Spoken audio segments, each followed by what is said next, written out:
प्यारे गुरुमुखों, कुदरत ने इस जीवात्मा को ये मानुष तन प्रदान किया है तो किसी खास मकसद के लिए।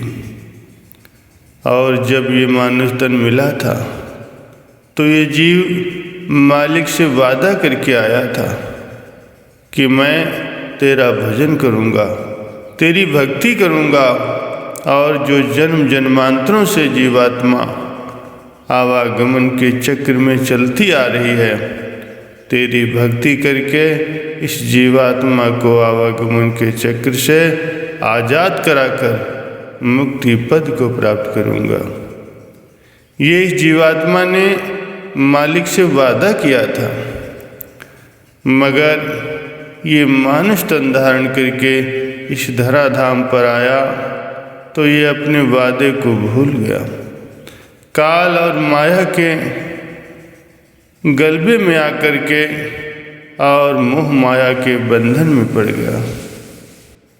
मगर कुछ ऐसे संस्कारी जीव भी होते हैं जिनके पिछले जन्मों के कुछ भक्ति के संस्कार होते हैं और जिनके दिल में ये ख्याल भी होता है कि वो भक्ति करें, मगर माया का बंधन भी पड़ जाता है। तो उनके लिए कुदरत ये इंतजाम कर देती है कि संतों महापुरुषों का संसार में अवतरण हो जाता है। वे जीव के प्रति उपदेश देते हैं और जो जीव उनकी संगत में आ जाते हैं उनका कार्य सिद्ध हो जाता है।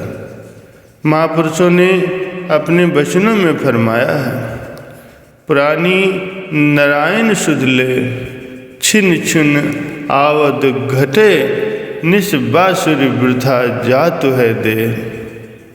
तर नापो बिखियन शिव खोइयो बालपन अज्ञाना।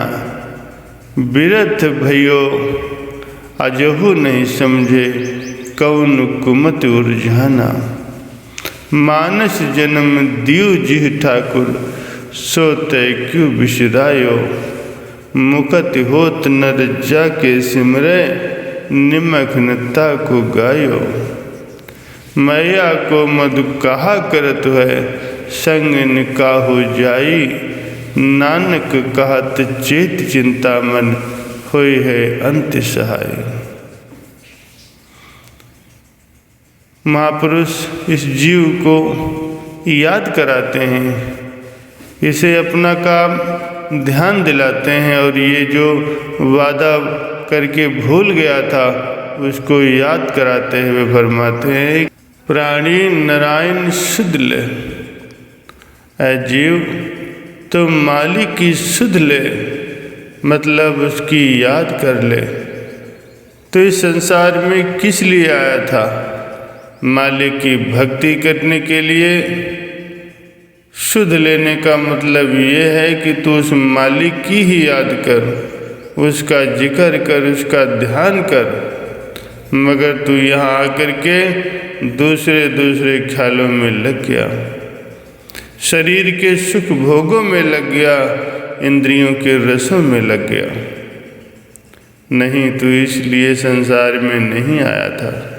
तेरा यहाँ आने का मकसद ही यही था कि तू आते ही अपने मालिक की याद में लग जाता। जैसे आप लोगों ने एक प्रसंग सुना है कि जब सुखदेव मुनि जी का जन्म हुआ तो वे 12 साल तक माता के गर्भ में रहे। उन्होंने जन्म ही नहीं लिया। वो इसलिए कि माया का पर्दा मेरे आगे से हटा लो, तभी मैं बाहर आऊँगा और फिर मैं मालिक की भक्ति करूँगा। तो यह एक माया का सिलसिला भी कुदरत की तरफ से ही है। जैसे भक्ति है वैसे ही माया भी है।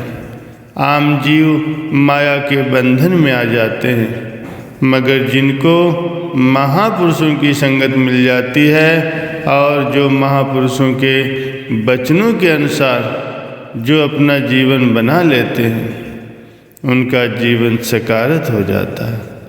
वे काल और माया के बंधन से आज़ाद हो जाते हैं। इसीलिए महापुरुष जीव को समझाते हैं प्राणी नारायण शुद्ध ले कि हे प्राणी तो मालिक की याद में लग जाओ, मालिक की भक्ति कर, क्योंकि छिन छुन आवद घटे निस बासुर वृथा जातु है देह। घड़ी घड़ी में पल पल में ये वक्त गुजर रहा है और एक एक पल की पता नहीं कितनी कीमत है।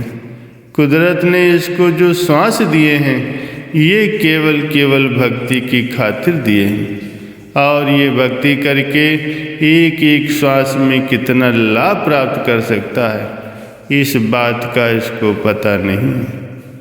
अगर महापुरुषों की दृष्टि से देखा जाए तो कहते हैं कि एक श्वास की कीमत 3 लोक से बढ़ करके।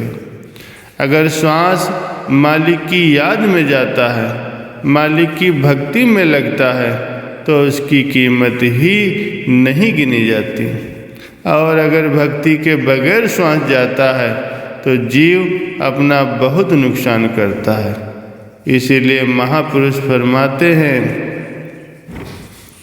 कि रात दिन करके तेरी आयु घटती जा रही है, और तेरा ये मानव जन्म जो इतना कीमती है, इतना दुर्लभ है, इसके लिए पता नहीं तू कितनी याचना करता रहा, कितना विलाप करता रहा है कि मुझको मानव जन्म मिले, और वो जन्म तेरा यूं ही व्यर्थ जा रहा है। मानस जन्म दियो जी ठाकुर सो तव क्यों बिसरायो। मुकत होत नर जाके सिमरे निमक न ताको गायो। जिस मालिक ने तुझको ये मानुष जन्म दिया है केवल इसीलिए तो मालिक की भक्ति करे, मालिक की याद करे और मुक्ति को प्राप्त कर ले। उसको तूने बिसरा दिया है। मुक्ति प्राप्त करने के लिए, जीवात्मा को बंधनों से आज़ाद करने के लिए ही तुझको ये मानुष जन्म मिला था, और केवल मनुष्य को ही ये इख्तियार हासिल है, ये बड़ाई हासिल है कि वो मालिक की भक्ति कर सकता है। दूसरी योनियों को ये हक हासिल ही नहीं है। बाकी जितनी भी इस संसार में योनियां हैं वो सिर्फ भोगता ही भोगता है, मगर ये मानुष जन्म ऐसा है कि इसमें जीव पिछले जन्मों के संस्कार भोग भी सकता है और आगे के लिए कमाई भी कर सकता है। इसीलिए महापुरुष बार बार उपदेश देते हैं कि तुम मानुष जन्म से पूरा लाभ उठा लें। वो कौन सा लाभ उठाना है? वो केवल यही है कि मालिक की भक्ति करें। इसीलिए तो सांस सांस में भक्ति की कमाई कर, नाम का सुमिरन कर। श्वास श्वास में नाम जप, वृथा श्वास मत खोए। ना जानू कि अंत का यही श्वास ही होए। महापुरुष तो बड़ा जोर देते हैं कि तेरा एक एक श्वास खाली न जाए। हर श्वास मालिक की भक्ति में लगे, भजन में लगे, क्योंकि अगर श्वास खाली चला गया तो त्रिलोकी के मूल्य से भी बढ़कर तेरा नुकसान हो गया। अगर देखा जाए तो आम दुनियादार इंसान जिनको समझ नहीं है, वे श्वास श्वास तो क्या सालों साल ऐसे ही गुजार देते हैं। अगर उनको धन मिल जाए, माल मिल्कियत मिल जाए तो वे समझते हैं कि यही बड़ी चीज़ है, मगर जो गुरुमुख हैं, प्रेमी हैं, जिनको समझ आ गई है कि दुनिया की संपत्ति के कुछ भी मायने नहीं हैं, उनके सामने त्रिलोकी का धन भी कोई चीज़ नहीं है। जिनके पास भक्ति का धन है उसके पास सब कुछ है। जिसके पास भक्ति आ गई तो फिर बाकी क्या रह गया। महापुरुषों ने अपने वचनों में फरमाया है, भक्ति सुख का मूल है, भक्ति सुख की खान। जाके हृदय भक्ति बसे, पावे पद निर्वाण। भक्ति करने से इंसान के अंदर सुखों का भंडार जमा हो जाता है, क्योंकि भक्ति सुखों की खान है। और जो इंसान भक्ति करता है वह निर्वाण के पद को पा लेता है, वो मुक्त रूप हो जाता है, उसकी आत्मा परमात्मा से मिल जाती है। ये कितना बड़ा लाभ है। एक तरफ तो तुच्छ कीड़े मकोड़ों की योनियां हैं जिनकी कोई कीमत ही नहीं, दूसरी तरफ अपनी आत्मा को परमात्मा के साथ मिला लेना, ये कोई मामूली फर्क नहीं है। आत्मा का परमात्मा के साथ एकाकार हो जाना, इसमें कितना बड़ा लाभ है। ये कोई मामूली चीज़ नहीं है, मगर इस बात की कीमत, इस बात की समझ किसको आती है? जिनको कि महापुरुषों की संगत मिल जाती है और ऐसा ज्ञान, ऐसा विचार मिल जाता है।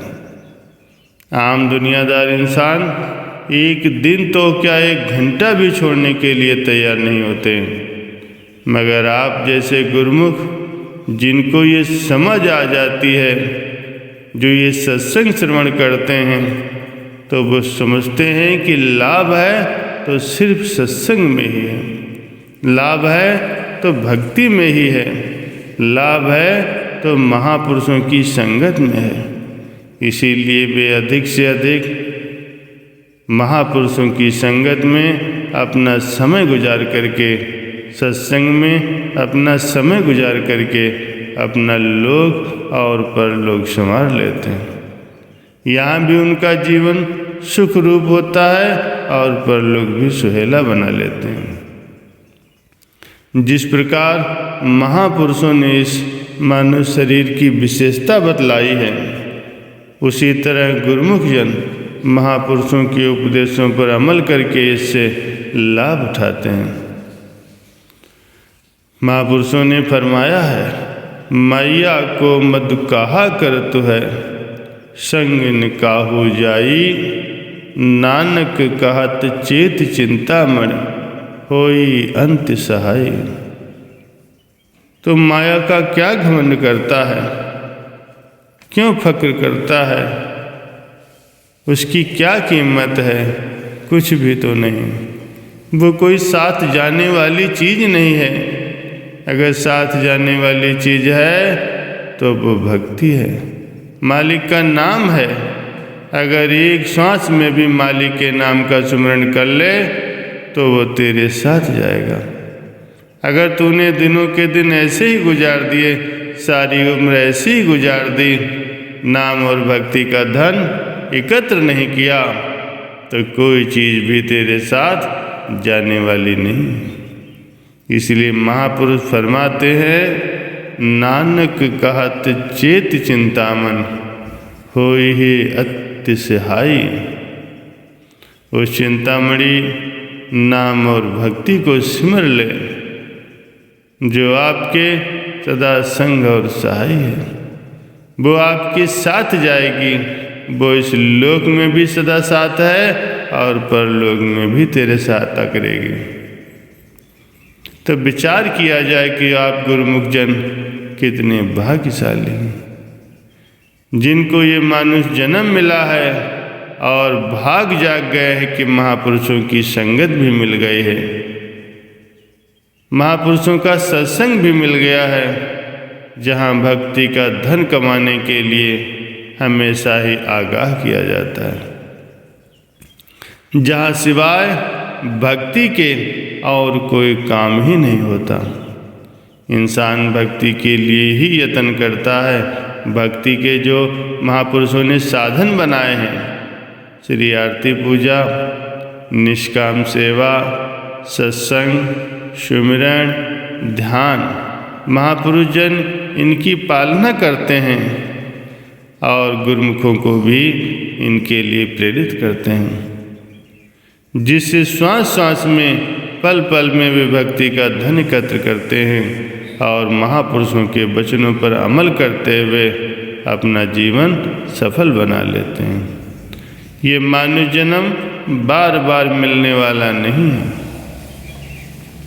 कोई कहे कि दोबारा मिल जाएगा तो नहीं, इसका कोई भरोसा नहीं है। ये भरोसा झूठा है।